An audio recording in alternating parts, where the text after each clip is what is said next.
Hi, everyone. I hope you're really enjoying these weekly video series so far with my partnership with Sales Hacker. Today, we're going to be going over the fifth question that we've seen so far. And that's going to be all around what is the best way to start the first 90 days on a job in as head of sales development. So what we're going to do is go over, best 30, 60, 90 day plan for sales development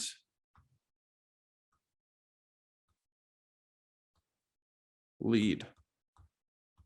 So that could be you're either going to be a manager, director, team lead, what have you. But either way, when I'm thinking of sales development, I'm going to be looking at a first 90-day plan.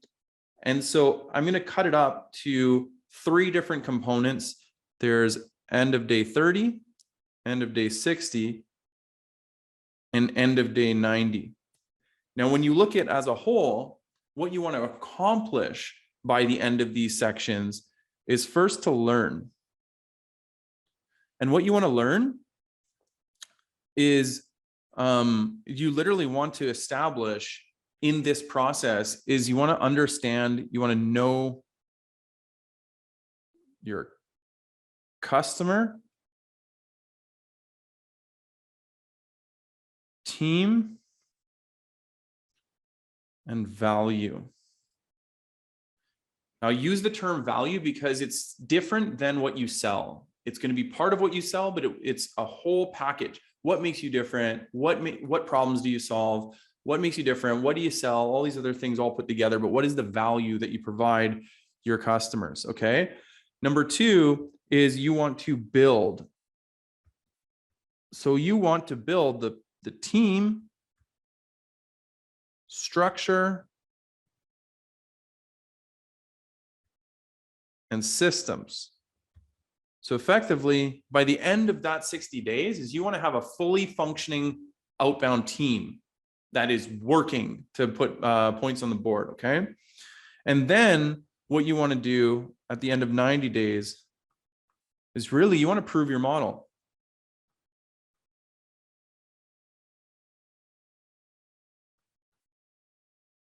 Now, granted, if you're a brand new team, never even had a sales development rep before, and you're starting from scratch, it's not likely that you're going to be able to be hitting your quota completely at that point because there is ramp up time and there's a whole bunch of other factors. But what you want to do is prove that your model works. So in a closed environment, when you have fully ramped up team members or yourself, that the methodology you're using and all the different things you're using to be successful are actually booking meetings and putting points on the board. So how do we do that? When we look at our 90-day plan, your first 90 days, we look at 3 different actions in that first 30. So the first is assess. Okay. Assess is the first thing that you want to do. And what you want to do is shadow existing reps, one-on-ones, call recordings. So you want to listen to calls. And you want to look at data. So you just want to look at all the data, look at your win-loss analysis, look at a whole bunch of different things to really understand what's going on here. Okay, so if you're able to get through your assessment, you're able to have a good baseline in order to do the next couple things. So once you have a good, solid understanding of what's going on, you want to define a methodology. So you want to pick a methodology. You might have your own proprietary one. You might have one that you know works, or you might want to find one that works specifically for your industry and customer, but then you want to adapt it from what you learned in your assessment. Okay. Then you want to establish your RBI plan. RBI plan are resources,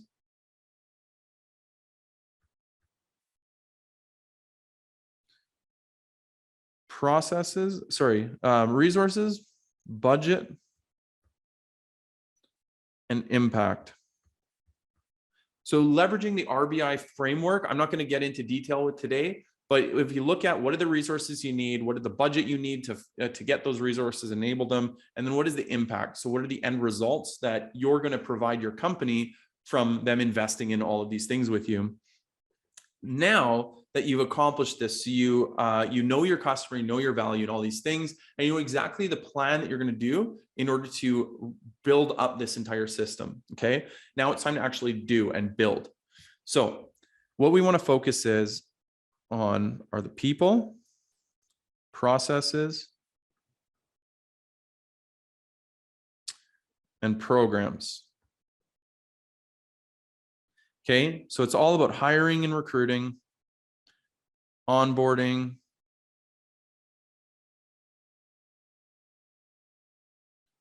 coaching, all of the fun things that you need to do in order to make sure that you have the right people in place to do the job. Then you want to set processes for what is the sales process, if it's not already existing, about qualification, handoff. So if you're in a split team from BDRs to AEs, you want to know that there's a clear objective process for handing off. And then the sequence, the actual outbound sequence you're going to use, and inbound sequence, what have you, in order to engage people in your funnel. And finally, you're going to be looking at your program. So what type of technology are you going to invest in to build lists, to research your prospects, to engage, like a sales engagement platform? How about tracking and reporting? What I would suggest, don't pick too crazy software at this point. What you want to do is get base level stuff so that you're able to, in fact, get things started off right before you start making adjustments and advancement. If you're really, really focused, if you only have so much budget and you want to get something started right away, the things you absolutely need are lists, some level of engagement. Those two things by themselves will get you far. Okay. So if you just have lists and some type of engagement tool, they usually have a bit of tracking and reporting built in. You don't have to worry about, fancy dashboards or anything. At least they can get you started and get you on your way. Okay. Finally, you want to look at proving your methodology. So now that you've been able to create a methodology, create your RBI plan, and learn your customer, and then you're able to build your system, the system that you planned, it's time to prove the model. So it's really about execution. So it's not enough to plan. You have to execute effectively, better than you even hoped for. Because if you want to prove that your model works and establish yourself as a really kick-ass employee and a vital team member, then you're going to want to make sure that you can do what you say you're going to do. Okay. Then you want to, that's as far as actually physically doing it. Now, the next thing is it has to get results. You have to actually, with the execution, you're going to have the team at full activities. Okay, so that's the team actually doing what, capable of doing full activities and doing the work. Then they're running the actual plays. So the plays that you create and the methodology they put together, they're able to run it effectively and actually do it more times than not. Okay. The next thing is the results is you're actually, while running all those plays and doing all the activities, they're actually booking meetings and generating pipe. So dollars, potential dollars there. Okay. That's really, really important. Then finally, it's optimization. So I use a term called continuous optimization, and this is really where I find the most success in sales teams that go into outbound, go into sales development. These are the most successful teams that know how to optimize. Okay. So what they want to do is run a thing called optimization sprints.